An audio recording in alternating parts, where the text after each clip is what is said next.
Dr. McKenzie, welcome into our virtual courtroom. Thank you for your patience today. Dr. O'Connor has called you as a witness. Okay, so if you would please raise your right hand to be sworn. Do you solemnly swear or affirm that the testimony you'll give the court will be the truth, the whole truth, and nothing but the truth? Yes, ma'am. Okay, thank you very much.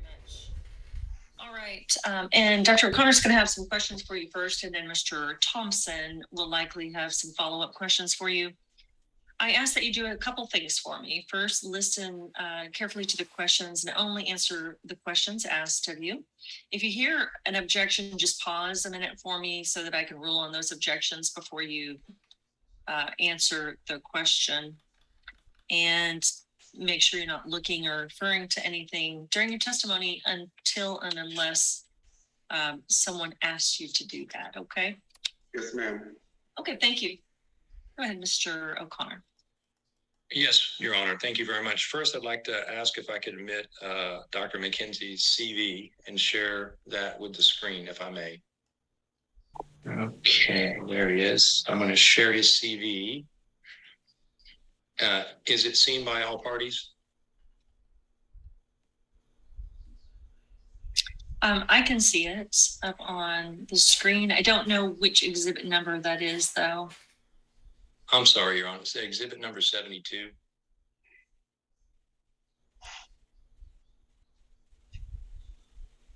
Mr. Thompson, do you have any objection to? No objection, Judge. No objection, Judge. Okay, petitioner 72 is admitted. Thank you, Your Honor. Dr. McKenzie, thank you very much for taking your time to be here today. Can you briefly, in looking at your CV, give the court a brief description of your educational background? I have a Bachelor of Science in Psychology from Southwest Texas State, which is now Texas State University. I have a Master's of Clinical Psychology from Cardinal Stritch University in Wisconsin. And I hold a PhD in Experimental and Developmental Psychology from Texas Christian University. And with your publications, subsequent publications and presentations, as well as manuscripts, would you describe that you are an expert in the issue of attachment? Yes. Yes, attachment is my wheelhouse. I served as the Assistant Director of Research for the TCU Institute of Child Development, and our focus was attachment and attachment interventions for at-risk children and families. Do you regularly do attachment assessments? Yes. And do you regularly do attachment assessments involving children? It depends on their age. They have to be age appropriate for children. So specifically for an attachment assessment on a 6-year-old child, what type of a attachment assessment would you do? The only appropriate assessment for children are either the strain situation procedure or the attachment Q-sort. And the attachment Q-sort is valid from ages 1 to 5. And when we talk about ages, we're talking about emotional, not necessarily biological age. Okay. And can you briefly explain for the court what is meant by the words, the concept of attachment? And I'm going to ask you as brief as possible and as layman as possible, okay, in respect for all the parties involved. So if you've ever watched the Discovery Channel and there's a guy and he flies his parasailing thing around and he's got a bunch of ducks and they follow him around like he's mom. In birds, it's called imprinting. In humans, it's called attachment. And it's an innate mechanism that comes on at about 6 months of age.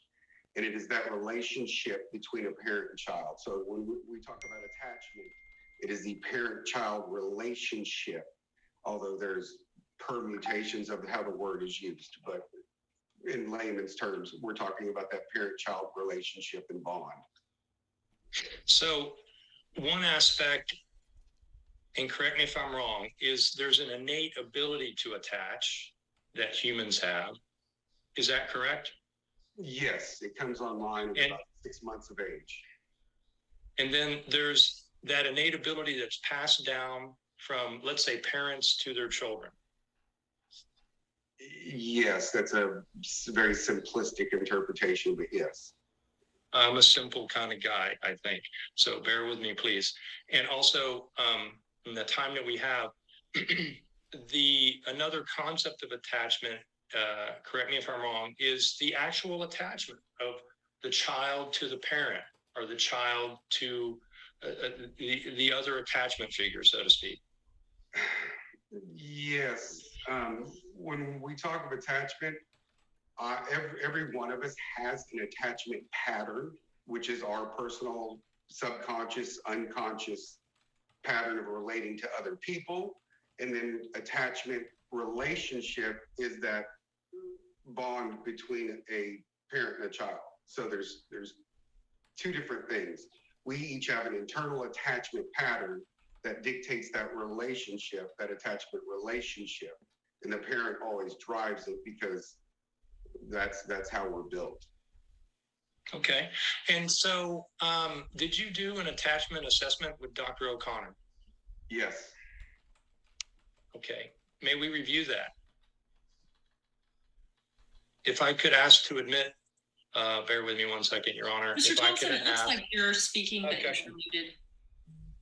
okay. Yeah, I'm sorry, Judge. I have an objection, just as to basic relevance. I don't see how this at all gets us to the issue of interim attorney's fees, which I understand is the only thing before the court today.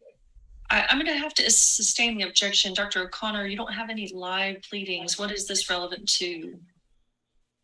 Well, if the issue is regarding fees, and part of the factors involving that is Ms. Ho's testimony concerning dysfunction on my part and safety, then this testimony is relevant. In fact, that if any of the recommendations are carried out as desired by Mr. Thompson and Ms. Ho, it could have a devastating effect on our child. And the attachment of the child to the parent and its disruption is very important. And the disruption could be irreparable harm. And he is an expert that would testify factually to the ability, to my ability and our son's ability to attach, which is very important in this case. And if any of the issues or recommendations are carried out, it could have a devastating effect on our son. And that would be contrary to the best interest of the child, Your Honor. Okay, Mr. Thompson, where is your proposed disposition of issues? Judge, it should be in box, but essentially because we've narrowed the scope to this point, the only request that we've got for today is that the court rule on our request for interim attorney's fees and reappoint Dr. Sherry. Those are the only requests we're making today, which is significantly different than when we prepared our proposed disposition. If I could respond, Your Honor, please. Yes, certainly. Thank you. Thank you, Your Honor. So if that is one of their proposed dispositions and to employ Dr. Sherry, which I would object to, the recommendations currently based on Dr. Sherry's report are completely devastating to the attachment of the child to, regardless of which parent it could be. And so I don't see how continuing with Dr. Sherry is going to change things. I think, again, if we're focused on the best interest of the child, I think that this is very relevant, so we don't cause any harm to the child. And that's why I think it's important that he is allowed to testify according to the assessment that he did on myself and our son, which has nothing to do with his client. Essentially what Dr. McKenzie has been brought in to do is to rebut or provide a second opinion relating to Dr. Sherry's recommendations, right? You heard it. No, I object. He is not here to do that. I object. He is not here to do that.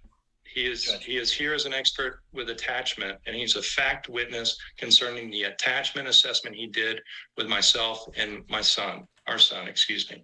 Judge, He's I would not like here to give a rebuttal. I can't have both of you speaking at the same time. Yes, It's ma'am. important for me to understand exactly what I'm asked to do today, because what you present to me needs to, be married to what is being asked, rather than a final hearing where I'm asked to do, or whichever judge is hearing your case is asked to do everything. So if the only issues before the court are attorney fees and whether or not Dr. Sherry should continue her work, the evidence presented today has to be relevant just to those two issues. And Your Honor, it is. Yes. Thank you, Your Honor. It's very relevant because the recommendations, the interim attorney fees or attorney fees are going to be related to the issue of safety and welfare. And for that to be jeopardized for the child, it would take a certain degree of non-attachment by a parent to disregard that. And in addition, that we're bringing in, regardless, the elephant in the middle of the room, regardless of how we want to shape it, is in part the issue of Dr. Sherry's report. And in lieu of that, we've allowed Ms. Ho to testify. And it's hard to disconnect one from the other. I agree that issue is about interim fees and then continuing to use Dr. Sherry, but the interim fees still have a part to play in safety and welfare. And that's why the testimony of Ms. Ho is what it is.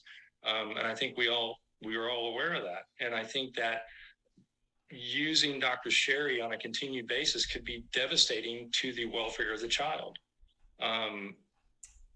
Judge, but again, I understand that's tabled to a later time with a Daubert challenge. So all I'm asking Dr. McKenzie to do is testify concerning to our son's attachment to myself and the importance of preventing any disruption of that attachment and how that attachment relates to safety and welfare of the child. Because without that, that would jeopardize the safety and welfare of the child. Judge, this is the exact same. I'm sorry, Judge. I have a case on point. This is exactly what Dr. O'Connor is intending to do, is to use a rebuttal expert to poke holes in the court-appointed custody evaluator. The case is Indri Gopalan, and it came out of Travis County. It's 2021 Westlaw 2964263. In that case, it's almost the exact same situation.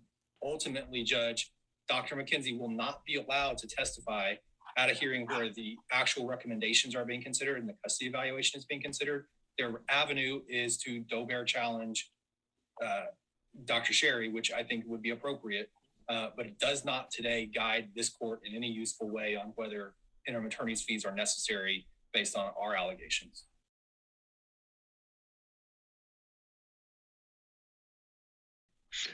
That is not our intention.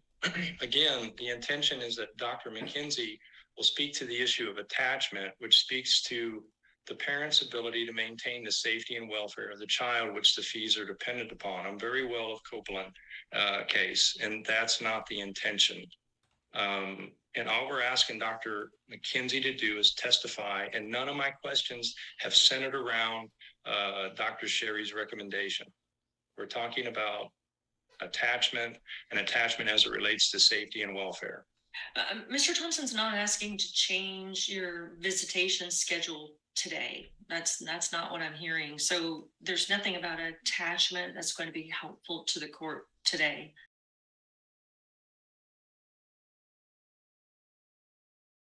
It may be relevant to an issue that's before the court on final, but for today, and Dr. McKenzie, I'm terribly apologetic for your time.